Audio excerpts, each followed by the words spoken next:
ನಮಸ್ಕಾರ ನನ್ನ ಪ್ರೀತಿಯ ವೀಕ್ಷಕರಿಗೆಲ್ಲ ಅಮಿತ್ ವ್ಲಾಗ್ಸ್ಗೆ ತಮ್ಮೆಲ್ಲರಿಗೂ ಸ್ವಾಗತ. ಉಪ್ಪಿಟ್ಟು ಉಳಿದಿದೆ ಅಂತ ಹೇಳಿ ನಾವು ಬಿಸಾಡಿಬಿಡ್ತೀವಿ ಅಲ್ವಾ. ಅದರಲ್ಲೂ ಕೆಲವೊಬ್ಬರಿಗೆ ಉಪ್ಪಿಟ್ಟು ಬಿಸಿದಾದರೆ ಮಾತ್ರ ತಿಂತಾರೆ, ಅಕಸ್ಮಾತ್ ಮಿಕ್ಕಿತ್ತು ಅಂತಂದರೆ ಬಿಸಾಡಿಬಿಡ್ತಾರೆ. ಬಿಸಾಡೋ ಬದಲು ಈ ರೀತಿಯಾಗಿ ಮಾಡಿಕೊಂಡ್ರೆ ಮನೆ ಮಂದಿ ಎಲ್ಲ ತುಂಬ ಚೆನ್ನಾಗಿ ತಿಂತಾರೆ, ಅಷ್ಟು ರುಚಿಯಾಗಿ ಇರುತ್ತೆ. ಮಿಕ್ಕಿರೋ ಉಪ್ಪಿಟ್ಟಿಗೆ 2 ಮೊಟ್ಟೆ ಹೊಡೆದಾಕಿದರೆ ಸಾಕು, ತುಂಬಾ ಟೇಸ್ಟಿಯಾಗಿರುತ್ತೆ. ಅದು ನಾನ್ ವೆಜ್ ಪ್ರಿಯರಿಗೆ ತುಂಬಾ ಇಷ್ಟ ಆಗುತ್ತೆ ಈ ರೆಸಿಪಿ. ಹೇಗೆ ಮಾಡೋದು ಅಂತ ನೋಡೋಣ ಬನ್ನಿ. ನೋಡಿ, ಉಪ್ಪಿಟ್ಟು ಉಳಿದಿರೋದನ್ನ ತೊಗೊಂಡಿದ್ದೀನಿ. 1 ಬೌಲ್ ಉಪ್ಪಿಟ್ಟು ಉಳಿದಿದೆ. ಇಷ್ಟೊಂದು ಉಪ್ಪಿಟ್ಟನ್ನು ನಾವು ಚೆಲ್ಲೋದಕ್ಕೂ ಆಗೋದಿಲ್ಲ ಅಲ್ವಾ, ತುಂಬ ವೇಸ್ಟ್ ಆಗಿಬಿಡುತ್ತೆ.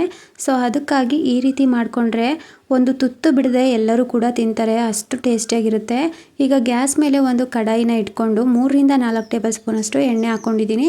ಎಣ್ಣೆ ಬಿಸಿಯಾದ ನಂತರ 2 ಹಸಿಮೆಣಸಿನ್ಕಾಯಿನ ಹಾಕ್ಕೊಂಡಿದ್ದೀನಿ ಕಟ್ ಮಾಡಿಕೊಂಡು, ಹಾಗೆ 2 ಈರುಳ್ಳಿನ ಕಟ್ ಮಾಡಿ ಹಾಕ್ಕೊಂಡಿದ್ದೀನಿ. ಈಗ ಈರುಳ್ಳಿ ಮತ್ತು ಹಸಿಮೆಣಸಿನ್ಕಾಯಿನ ಫ್ರೈ ಮಾಡ್ಕೊಳ್ಳೋಣ. ಹಸಿಮೆಣಸಿನ್ಕಾಯಿನ ನೋಡ್ಕೊಂಡು ಹಾಕ್ಕೊಳ್ಳಿ, ಯಾಕಂದರೆ ನಾವು ಮುಂಚೆ ಉಪ್ಪಿಟ್ಟಿಗೆ ಹಸಿಮೆಣಸಿನ್ಕಾಯಿನ ಹಾಕಿರ್ತೀವಿ, ಹಾಗಾಗಿ ಖಾರ ಬೇಕು ಅಂತಂದರೆ ಮಾತ್ರ ಹಾಕ್ಕೊಳ್ಳಿ. ಹಾಗೆ ನಾನು ಒಂದೇ ಒಂದು ಟೊಮೆಟೊನ ಕಟ್ ಮಾಡಿ ಹಾಕ್ಕೊಂಡಿದ್ದೀನಿ. ಈಗ ಟೊಮೆಟೊ ಮತ್ತು ಈರುಳ್ಳಿ ಸಾಫ್ಟ್ ಆಗೋವರೆಗೂ ಫ್ರೈ ಮಾಡ್ಕೊಳ್ಳೋಣ. ಹಾಗೆ ರುಚಿಗೆ ತಕ್ಕಷ್ಟು ಉಪ್ಪು ಹಾಕ್ಕೊಳ್ತಾ ಇದ್ದೀನಿ. ಉಪ್ಪಿಟ್ಟಿಗೆ ನಾವು ಮುಂಚೆನೇ ಉಪ್ಪು ಹಾಕಿರ್ತೀವಿ, ಹಾಗಾಗಿ ಸ್ವಲ್ಪ ಉಪ್ಪು ಹಾಕ್ಕೊಂಡಿದ್ದೀನಿ. ನೋಡಿ, ಟೊಮೆಟೊ ಈರುಳ್ಳಿ ಸಾಫ್ಟ್ ಆಗಿದೆ. ಈಗ 2 ಮೊಟ್ಟೆನ ಒಡೆದ್ಬಿಟ್ಟು ಹಾಕ್ಕೊಳ್ತಾ ಇದ್ದೀನಿ ಒಗ್ಗರಣೆಗೆ. ನಿಮಗೆ ಮೊಟ್ಟೆ ಜಾಸ್ತಿ ಬೇಕು ಅಂದರೆ ಇನ್ನೂ 1-2 ಎಕ್ಸ್ಟ್ರಾ ಹಾಕ್ಕೊಳ್ಬೋದು. ನಾನಿಲ್ಲಿ 2 ಮೊಟ್ಟೆ ಹಾಕಿ ತೋರಿಸ್ತಾ ಇದ್ದೀನಿ. ಮೊಟ್ಟೆ ಹಾಕಿದ ತಕ್ಷಣ ಮಿಕ್ಸ್ ಮಾಡೋದಕ್ಕೆ ಹೋಗಬೇಡಿ, ಹಾಗೆ 1-2 ಸೆಕೆಂಡ್ ಬಿಟ್ಬಿಡಿ. ಈಗ ಮೊಟ್ಟೆನ 1-2 ಸೆಕೆಂಡ್ ಆದಮೇಲೆ ಈ ರೀತಿಯಾಗಿ ನಿಧಾನವಾಗಿ ಮಿಕ್ಸ್ ಮಾಡ್ಕೊಳ್ಬೇಕು, ಆವಾಗ ನಮಗೆ ಮೊಟ್ಟೆ ಭಾಗ ಸಿಗುತ್ತೆ.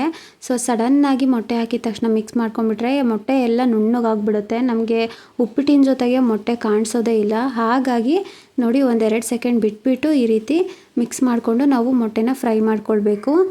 ಆವಾಗ ನಮಗೆ ಮೊಟ್ಟೆ ಪೀಸಸ್ಸು ಸಿಗುತ್ತೆ. ನೋಡಿ, ಈ ಥರ ನಾನು ಚೆನ್ನಾಗಿ ಮೊಟ್ಟೆ ಫ್ರೈ ಮಾಡ್ಕೊಂಡಿದ್ದೀನಿ. ಮೊಟ್ಟೆ ಹಸಿ ಸ್ಮೆಲ್ಲೆಲ್ಲ ಹೋಗೋವರೆಗೂ ಫ್ರೈ ಮಾಡ್ಕೊಂಡಿದ್ದೀನಿ. ಈಗ ಮಿಕ್ಕಿರುವ ಉಪ್ಪಿಟ್ಟನ್ನು ಹಾಕ್ಕೊಂಡ್ಬಿಟ್ಟು ಇವಾಗ ಚೆನ್ನಾಗಿ ಮಿಕ್ಸ್ ಮಾಡ್ಕೊಳ್ತಾ 1-2 ನಿಮಿಷ ನಾವು ಮೀಡಿಯಮ್ ಫ್ಲೇಮಲ್ಲಿ ಇಟ್ಕೊಂಡು ಉಪ್ಪಿಟ್ಟನ್ನು ಚೆನ್ನಾಗಿ ಬಿಸಿ ಮಾಡ್ಕೊಳ್ಬೇಕಾಗುತ್ತೆ ಆ ಮೊಟ್ಟೆ ಫ್ರೈ ಜೊತೆಗೆ. ಈ ಥರ ಮಾಡ್ಕೊಂಡು ತಿಂದರೆ ನಿಜವಾಗ್ಲೂ ಮಸ್ತಾಗಿರುತ್ತೆ. ನಾವು ತಣ್ಣಗಾಗಿರೋ ಉಪ್ಪಿಟ್ಟು ತಿನ್ನೋದಕ್ಕೆ ಆಗೋದಿಲ್ಲ ಅಂದಾಗ ಈ ರೀತಿಯಾಗಿ ಮಾಡ್ಕೊಳ್ಬೋದು. ತುಂಬಾ ಟೇಸ್ಟಿಯಾಗಿರುತ್ತೆ. ಒಂದು ಸಲ ಟ್ರೈ ಮಾಡಿ ನೋಡಿ, ಉಳಿದಿರುವಂತಹ ಉಪ್ಪಿಟ್ಟಲ್ಲಿ ತುಂಬಾ ಚೆನ್ನಾಗಿರುತ್ತೆ. ನಮ್ಮ ಮನೆಯಲ್ಲಿ ಯಾವಾಗಲೂ ಉಪ್ಪಿಟ್ಟು ಉಳಿದ್ರೆ ಇದೇ ಥರನೇ ಮಾಡ್ಕೊಳ್ತೀವಿ. ಹಾಗಾಗಿ ಈ ರೆಸಿಪಿನ ನಿಮಗೆ ತೋರಿಸಿದ್ದೀನಿ. ನೀವು ಕೂಡ ಟ್ರೈ ಮಾಡಿ ಹೇಗಿತ್ತು ಅಂತ ಕಮೆಂಟ್ ಮಾಡಿ ತಿಳಿಸಿ. ನೋಡಿ, ಈಗ ಚೆನ್ನಾಗಿ ಬಿಸಿ ಮಾಡ್ಕೊಂಡಿದ್ದೀನಿ ಉಪ್ಪಿಟ್ಟು, ತುಂಬ ಸಖತ್ತಾಗಿ ರೆಡಿಯಾಗಿದೆ. ಇವಾಗ ಒಂದು ಪ್ಲೇಟ್ಗೆ ಸರ್ವ್ ಮಾಡಿಬಿಟ್ಟು ತೋರಿಸ್ತೀನಿ.